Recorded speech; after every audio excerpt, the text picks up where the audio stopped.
What is up, everybody? Welcome back to another edition of the Sheehan Show here on Sherdog.com. My name is Sean Sheehan and I'm gasping for breath here mere minutes after the PFL Road to Dubai Champion Series card, which went down on January 25th, 2025, has ended as a main event for the ages, really. Like, it was the card before that. We'll go through it. We'll go through every fight here.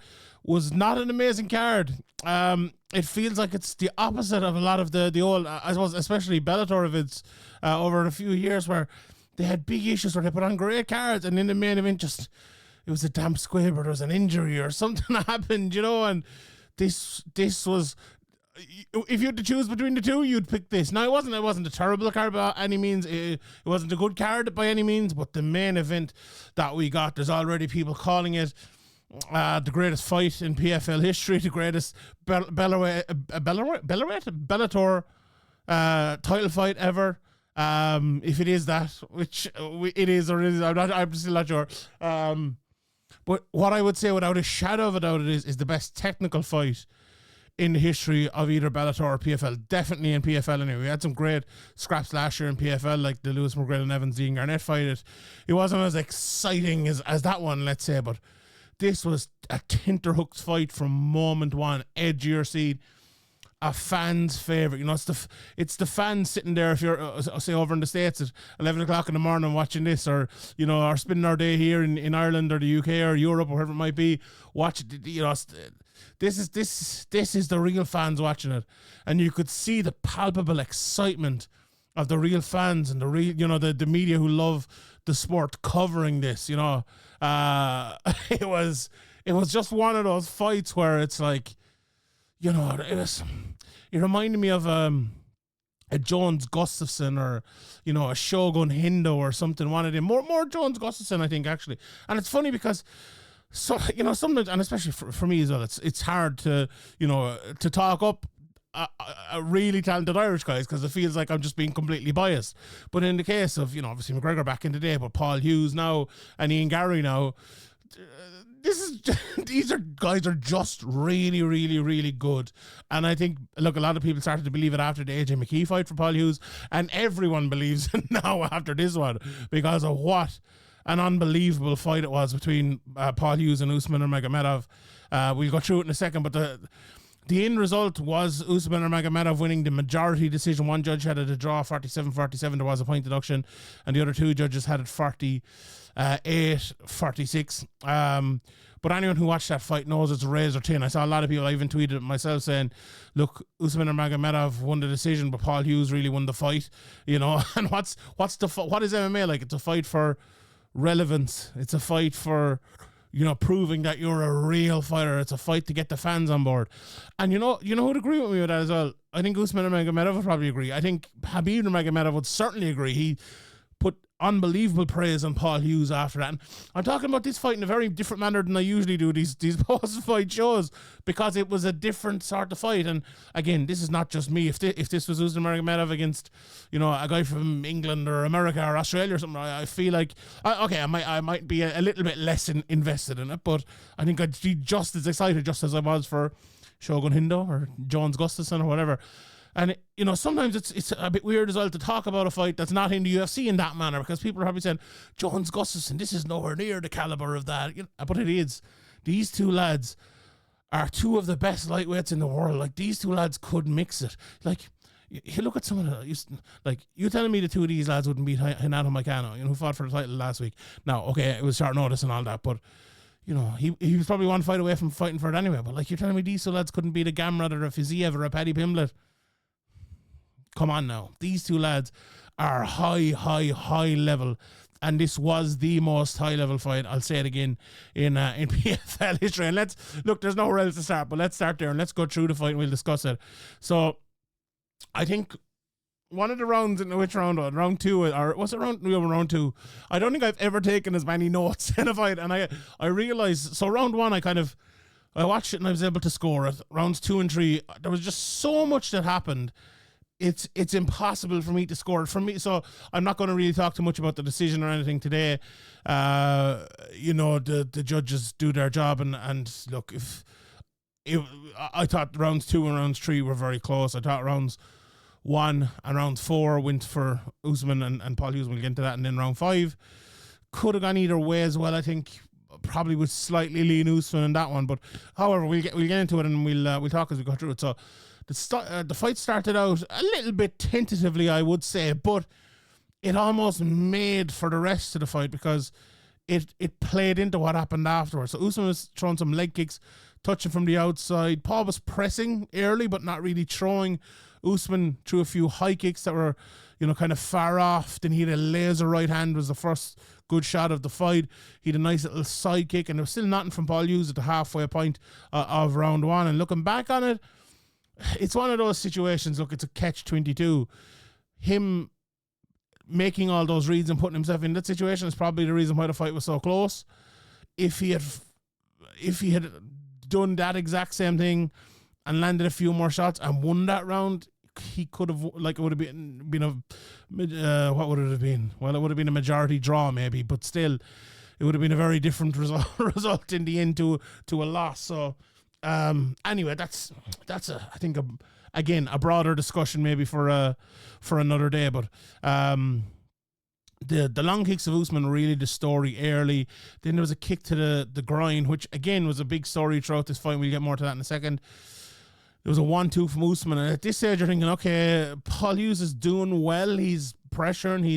He has the place. He's dominating that, but that's not good enough. You're just going to have to land some shots. But then Paul threw a lovely combo. Missed on a couple, but then landed a lovely shot right after, a lovely left hook on his second kind of attempt at a combination right after a right hand. Then there was a kind of front leg side kick off between the two of them. Both landed some nice ones. And then Hughes landed a low kick. Both landed lovely in an exchange. And then Paul Hughes landed a late body punch. So definitely the first round for Usman, but Paul Hughes kind of came into it in the last 2 minutes-ish. So the second round started off with a really hard jab from Paul Hughes, and that's what we saw an awful lot of throughout the night from both men. But I thought Hughes' jabs were significantly hard. Maybe they didn't look as nice, but I thought they were significantly harder. Usman landed some nice side kicks, high and low, then some leg kicks from Usman. Paul kind of Paul felled him then with a kind of a switch push kick, which was really nice. And then Usman tried to take down, but it was no good. Usman was kicking an awful lot then, and Paul landed some shots. So that takedown being stopped, I think, really helped Hughes. It kind of disappointed of the fight. But then Usman got a clinch. Paul landed some nice hockey punches inside there, as you might call them. And Paul won that clinch. Usman turned. He got a kind of he landed a big elbow on the breakdown, and that kind of took away, most of the good work that Paul Hughes had done there, like stopping the takedown, winning the clinch battle, taking the clinch battle away, and then Usman was the one who actually lands the big shot. But then Hughes landed right hand afterwards. There was some low kicks from Usman. Usman went for another takedown. It was no good. Paul digs to the body, then landed some nice shots and a low kick after it. Usman then landed a right hand and a jab, and Hughes threw a nice step in knee. And I'm kind of like, I'm reaching the point here where have I taken too many notes on this? But there was some leg kicks for Paul, both landing the exchanges, and Usman lands a few late. And then there was a left hook late by Paul. I wonder, that left hook late by Paul Hughes, I probably need to have another look at it, but I feel like it's one of those shots that if it landed a bit cleaner, it might have taken the round for him. Now, I haven't seen the cards yet. Maybe they'll be up, and maybe I'll be able to check them here as we go. But I think, again, very, very hard for me to score based on kind of taking notes, and it's the first look of it, but it felt a bit, it felt like Usman Nurmagomedov won it, but again, not. I'd have to go back and watch it. I'm just looking. We'll get to that in a second. I just saw a very funny picture here. We'll see it again in a second. But it was an incredible round, and this is where the fight just started getting better and better and better from this point on. The round 3, Again, a small bit slower at the start of round 3, okay, but then they started going. Usman was kind of jabbing and touching his legs. Hughes landed a short hook inside, and then Hughes hit him. And Usman went for a takedown again, but it was no good. Then Usman landed a kick to the groin again. Paul stops another takedown. Then Usman landed another shot to the groin. And this was 3 or 4, so the referee had to take a point, and he did. There was a short hook, then Usman got a takedown, but Hughes got straight back up. There was a mat return, up, down to his knees into the clinch, and then Usman landed an elbow off of the clinch again. So that's twice that Usman landed big elbows off of the clinch, which were really turning points in the fight. It felt like there was a double left hook by Paul Hughes then after that, and Hughes landed some good stuff late, a big body shot late. So again, like, you could be talking a 9-9 round there, you could be talking a 10-9 round.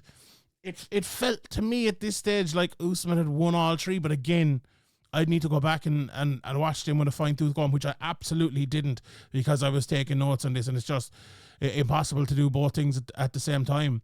But having said that, I don't think there's anyone, me included, but anyone listening to this or anyone watching this, even if you're from Dagestan, from Ireland, if you're from America, wherever you're from, I don't think there's anyone that would say you couldn't argue for Paul Hughes in at least one of those rounds, because they were that close. And I think, again, I spoke about the jabs earlier on, and maybe it's from this point on the jabs actually became more of a talking point, but some of those jabs, like who's landing the harder jab, and it's hard to decipher that. Sometimes you need the best judges in the world, and okay, I actually haven't seen who the judges are yet, but I'm sure they were very good.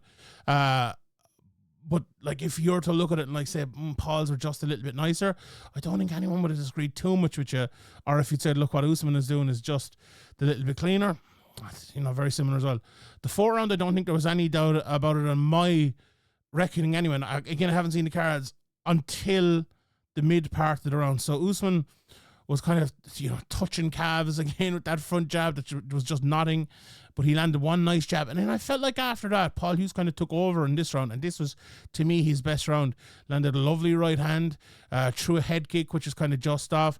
Then Hughes landed two nice right hands after that, and then a 1-2. So at this stage, he's landed like 7 blows in a row that I would say were not necessarily unanswered, but were, if Usman had landed 3 in the middle of them, if you were to rate him, you would have Hughes' 7 first and Usman's 3, 8, 9, 10 or whatever. Usman landed a jab, but it was not so much. Paul landed a lead elbow and an uppercut. 2 right hands in from Paul. And at this stage, you're kind of thinking, okay, here, right? Paul has, after getting a point, Usman had a point taken off. Let's say even if he is 3 rounds down, you're thinking he could win this round and win the next one. You'd never know what would happen. Maybe he won one of those rounds. Maybe he could win the decision. Maybe it's going to be a draw. But the whole turning point in this whole fight came with a clash of heads in the middle of the 4th. Both were cut. It was no one's fault, really. They kind of fell into each other. But Paul was, when I said both were cut, Paul was really badly cut. I think Usman, actually was Usman cut. Maybe I was incorrect to put that in my notes. But Paul was definitely cut anyway, spouting. But Paul Hughes just got up and was like, come on, let's fight. And he just stood there and started licking the blood off of his. And this, I feel like, this is the moment where Paul Hughes became a fan favorite. This is the moment where Paul Hughes became a BJ Penn or a Shogun who, even say like a Diego Sanchez or a Kenny Florian, or just a fan favorite. He became, this was the moment. This was the moment. But also it was the moment that the fight kind of turned. It was stopped for ages, and there was a minute 26 left. Hughes landed a big left hook. Then Usman got a takedown. Hughes landed some elbows from his back, but Usman landed a few on top. And thinking, okay, I think Hughes still did enough to win that round. As I said, I haven't seen the scorecards yet. Maybe they'll be up by the time we finish this. But I think that changed the way the 5th round was fought, because Hughes had all their momentum. He was winning the 4th. If there'd been no clash of heads, if he had kept winning the 4th in the fashion where, which he did win it, would the 5th have looked a little bit differently? We don't know, but it's hard to say no at the same time. So the 5th started. Hughes landed a jab. They both landed some low kicks. Paul Hughes landed a nice left hook. He was jabbing well, and then he kind of slipped from a clash in the middle, and Usman took his back. And, you know, there's two ways you could look at this. You could look at it and say, look, if you were to look at the technical way you would be trained to deal with this position, Paul Hughes did absolutely the right thing. If you look at it and say you need to win this round for the title, Paul Hughes waited there too long. And I hate it. I don't like saying it. He'll probably look back at that himself and go, look, I know I did the right thing technically, but maybe tactically or, you know, emotionally, maybe you need to throw a bit of emotion into it at that stage. You need to get up and get out and turn away like you had done before, right? If you do that, you could get taken down as well. I'm not foolish to say you wouldn't. But what wouldn't have happened is you wouldn't have been stuck there with Usman kneeing you. Like, Hughes did turn to the other side, so he got to his stronger right-hand side, but I felt like Usman kind of held him in there even more then. He nearly got out-used it, but then he was taken down to a knee. Went for the switch. He went for the switch, which was one of the moments of the fight, but there was too much time just wasted there in that clinch. And when you do that against someone like Usman, you just give him too much control time. And I don't mean control time in the you know, old scoring criteria control time. I mean, like, you have to, I said it in the previous show, you have to take the control away from Usman. And for that, like, 2-minute period, he had the control. That's not ideal, not at all. But Hughes hit a beautiful switch. I love how a commentator and like MMA fighters or coaches, and I'm writing this one, not the coaches, not the fighters. They always out of switches, they're hitting switches. The switch always works. It worked twice here for Paul Hughes. He got up, he threw an overhand right, went into a clinch. Usman turned in, then Hughes turned it around and thinking, okay, get out now, Paul.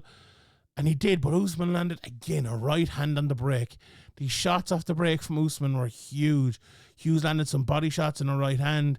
Then he ate two of his own. He landed a nice jab. Again, the jab, maybe I didn't mention enough in the fourth round as well. The jabs from both guys were landing an awful lot and were very good. The Hughes jab, I thought in his fifth was harder. He landed a nice right hand. But there was a knee late from Paul Hughes and it wasn't the right decision. And again, he got caught up with Usman, hit the switch again, and it was lovely, and he came out swinging late. Now, the more I read my notes here for the fifth round, maybe the more I think maybe Paul Hughes did win it. But it felt at the time like there was just a couple of errors there that maybe he would have handed it to Usman. But I don't know, actually. Maybe reading it back, I'm thinking maybe I did have Paul Hughes win in the fifth. I definitely had him win in the fourth. Again, it was an odd one because of the clash of heads. But if you think about that there, I'm after spending the last 17 minutes talking about this one fight, from the low blow to the headbutt, to the jabs, to the switches being hit, to the high kicks, to the elbows off the break, to the clinches, to the failed takedowns, to the takedown tries. This fight had it all. This fight was everything and more. What an epic fight. Like, I've said it, I tweeted out there, like 2025 in January, in 25 days, 24 days, whatever, the 25 days, has had two better fights than the whole of 2024. 2024 was a barn year for fights. 2025 so far is an excellent year for fights, and this was certainly one. And at the end, both guys won this fight. I don't care what anyone says. Usman Nurmagomedov retained his belt. He won the majority decision, 47-47, 48-46 twice. But an epic fight. Paul Hughes comes out of it as a fan favourite, as a guy everyone want to watch. I'm not sure about tournaments. I'm not sure about the belt. I'm not sure about what's next. But I think it would be... So, okay, let me just finish on one thing. And maybe there's another whole podcast in this, but everyone knows I like PFL. And I like the season format. I like the new season format. I love the last season format. I think maybe I even prefer the new season format. Grand. But the big criticism from a lot of people who maybe don't like PFL is like, oh, you don't have enough big fights that we care about to get us in. Well, look what you have now. You have the biggest fight you could possibly make again. You have to make this rematch. No matter what, if you maybe put it in the tournament, maybe you don't, maybe you have the new PFL belt. I know Paul Hughes calling for Belfast. A bit far away from me. But can we do Cork or Limerick or maybe even I'll go to Dublin. But you have to do this. And do you know, one thing I'll say before I move on, because we have a lot of other fights to cover.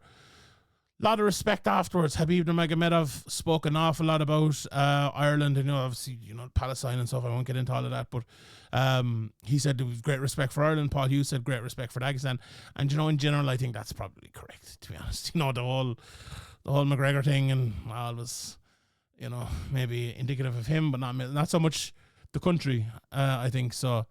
That was good. It was good for it in that way. And you know what? Let's do it again. Why not? Right, let's move on to talk about some of the other fights. The co-main event, this one will not take nearly as long, I can tell you that. Tim Johnson, Vadim Nimkov. Tim Johnson walked out to stranglehold and got choked out moments later. It was a head kick from Vadim Nimkov that caught Tim Johnson very, very quickly. Nimkov just looked so much quicker. He went in for a takedown, got it. There was kind of a mini mat return session there for a while. Then it clinched in some knees from Vadim. Another mat return, took the back, rear naked choke, and that was it. 308 of the very first round. Nimkov moves on. Will he fight Francis next? I think he probably should. The next match after that then was Nathan Kelly from Ireland against Ahmed Magomedov, and this fight started very much like I thought it would fight. Nathan Kelly I thought it would start, not I thought it would fight. Nathan Kelly was bouncy on the outside. Both were kind of landing leg kicks. Nathan landed a lovely leg kick that hurt Mago very badly, I thought. And it kind of changed up the fight a little bit. Magomedov, I think, was way more tentative than I think he would usually be. And then Nathan started kicking the other leg after Magomed switched stances. And then there was a lovely flurry from Nathan Kelly. Magomed went for a takedown, but great defense from Nathan Kelly. Nate was right up after the clinch, and then he hurt him with a big shot, a big elbow off the break. Got on top, landed some heavy ground and pound, took the back, got one hook in, but then he kind of fell off. It was into a clinch. Then there was I believe it was an eye poke, and then Magomed got a huge double leg after that, got into the quarter mount. Kelly took a few shots on his way up to get out. Some good ground and pound from Magomedov, and then there's a Dagestani handcuff to end the first round. So from that point of view, I think a relatively close round. I think you probably lean Nathan Kelly, maybe. If you'd scored it for Magomedov, Nathan Kelly won the first half of the round. Magomedov certainly won the second half of the round. So you could, there's an argument there. But something happened in the second half of that round, and I'm not 100% sure if it was just the fact that Magomed got a big double leg, or it was the shots that Kelly took on the way up. Nathan Kelly came out a completely different fighter at the start of the second. Now he may very well have been concussed. I honestly don't know. You'd have to talk to him, and you'd have to, maybe he doesn't even know. But he came out in the second, and he fought completely differently. Not bouncy, backing up, immediately taken down into the quarter mount. Nathan kind of got to his knees. It wasn't like there was no fighting him, but it was just something went. It was gone at the start of the second round. Magomedov was kind of holding onto his hips, got into the side mount. Nate just looked, Dan Hardy said in the commentary, Nate looked completely discouraged with some heavy ground and pound, went and got the rear naked choke, and he ended up tapping at 4:22 of the second round. Nathan Kelly didn't give up for 1 minute. He kept trying, but it was kind of clear as day. They're just, there's something wasn't on to start that second.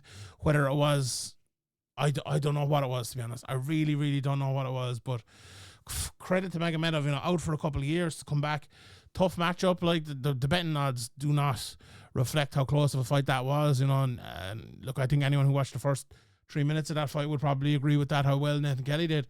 But yeah, a great win for Magomedov, who moves on, and Nathan Kelly again just needs to heat up and come back, because I stand by what I said before. I think he's a really, really talented guy, and in that featherweight division as well, he'll win a lot of fights. So I wouldn't be too discouraged by this. I think those shots he landed, the more I think about it, I think they were concussive blows, and he was out of it.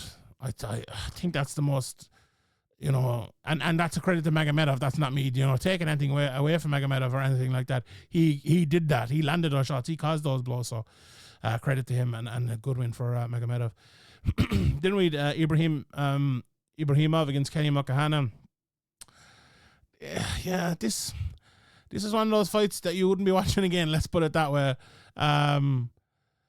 Look, I have a lot of notes on this, but I don't know, do I even need to go through them? Every fight started with Kenny, came out swinging.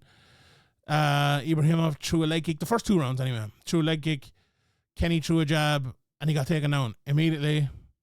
In the first round, there was like, it was more of a kind of a judo throw takedown from Ibrahimov, then got into half guard, into guard. Kenny was active and he was looking for it the whole time, but he kind of just wrestled him to the cage at Ibra, and Kenny had no answer for it really. He got up at one stage, but there was a mat return very quickly, knees to the thigh from Ibra, and a wheel kick missed late in the first. In the second, the same thing again with the takedowns, quarter mount again, back take. Kenny got out and Kenny went for a Kimura, but look, we know that's not going anywhere.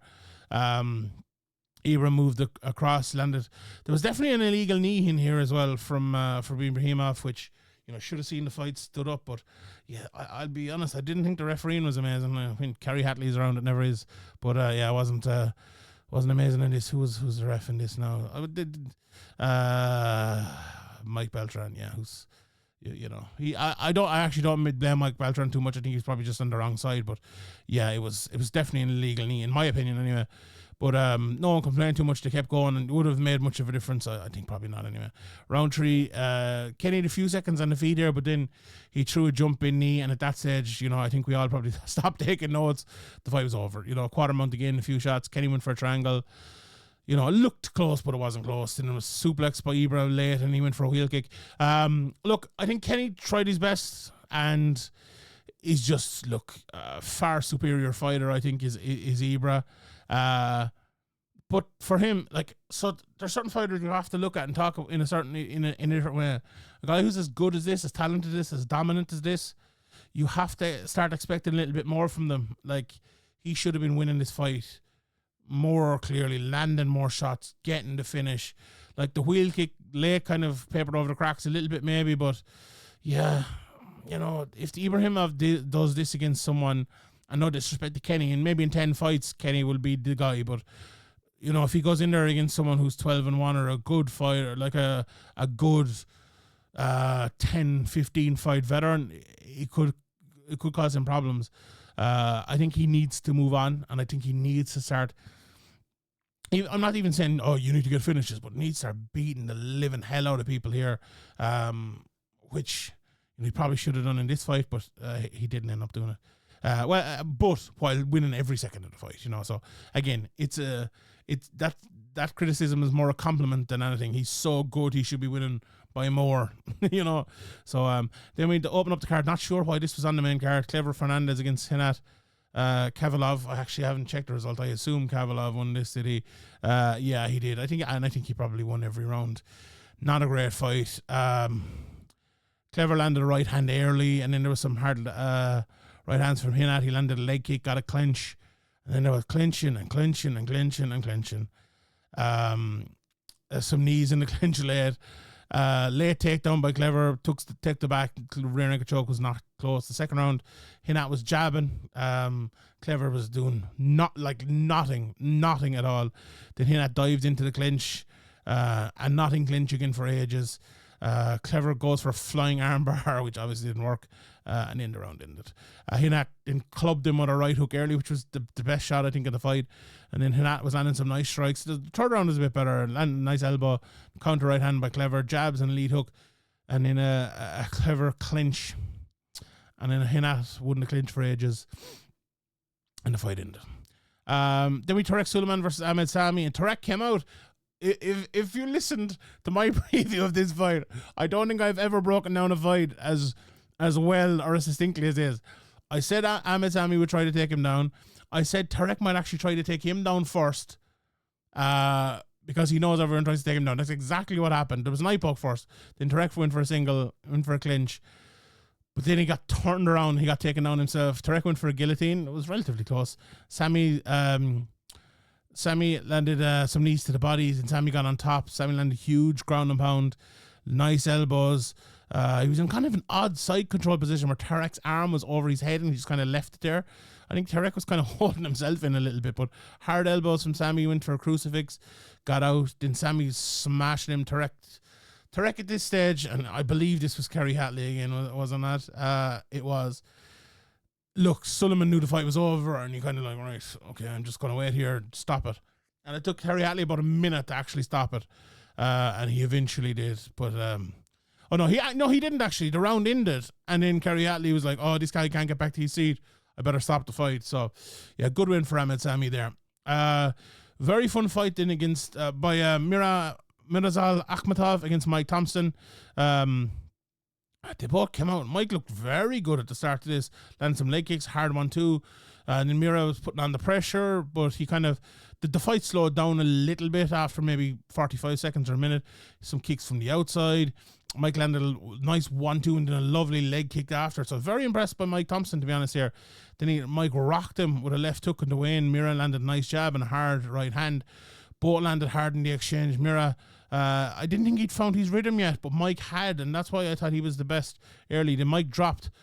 He got dropped by a left hook and a right hand, and he was hurt. Then Mira was landing after that. Mike was getting reckless, and Mira was taking advantage of it, both swinging hard late. Mike was more reluctant then to start the second, and Mira was landing the power shots. Mike hurt bad by a right hand, left hook by Mira then stunned him, and Mike was fighting back, and he tried to get to a clinch, but he got slammed hard. Mira got into the right position, head and arm choke, and ended up sleeping Mike Thompson at 2:50 of round 2. Then we had a fun fight between Omar Husani, Al-Husani, and Raul Penales, which was won by Omar, who got on top, and in my opinion, it was probably a 10-8 first round. Took him down, massive ground and pound. Again, this fight I think probably should have been stopped. Who was the referee? Kerry Hatley. I think it should have been stopped. Raul was swollen. Omar was smashing him, massive elbows. Raul he threw an elbow back, which when that happens, it's not a great sign. Then Raul somehow landed on top.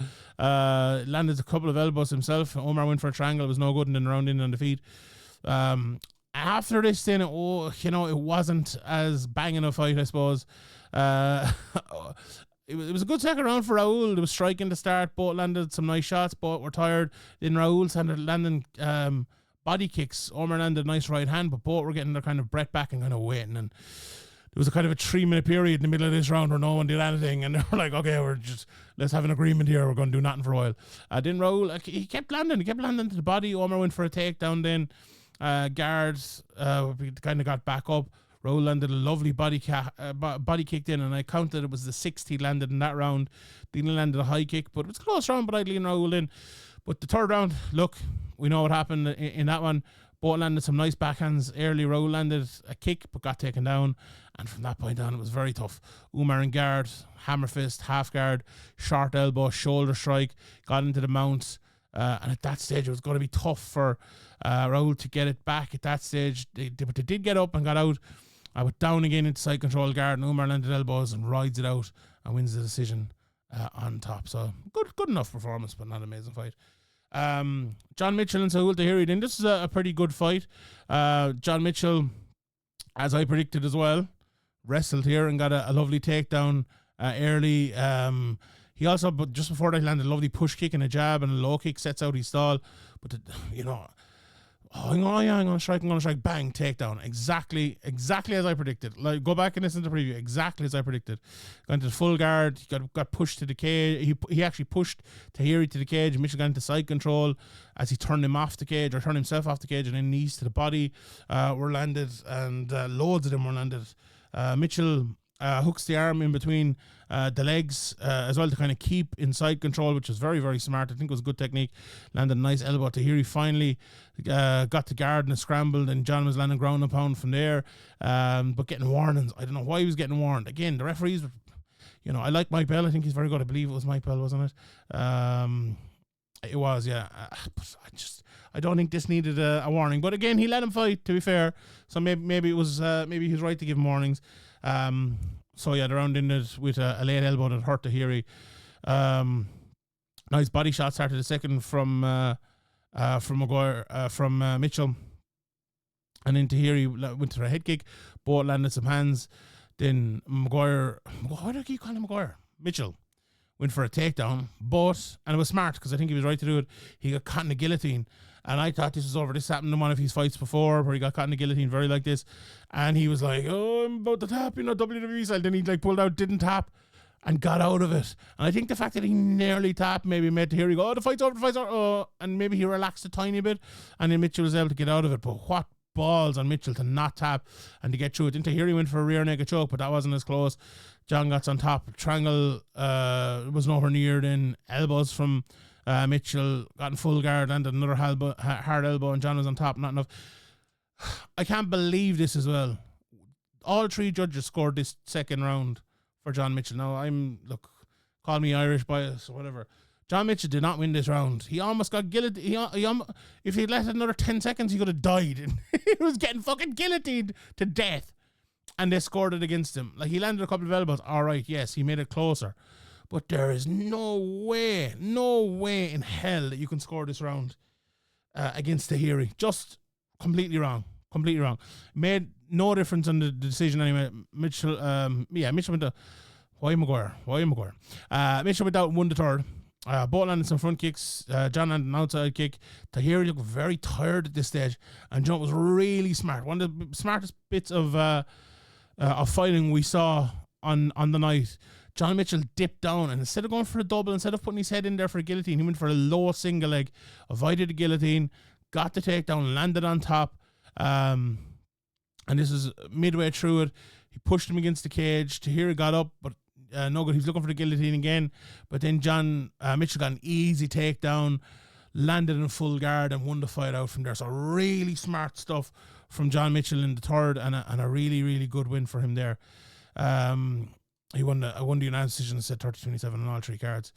Then we had a vicious finish in the Hadir Khan Mustafa Nada fight. It ended via TKO arm injury after Hadir Khan threw a front kick and kicked the arm of Nada and broke it in half. And if you look, there's pictures there.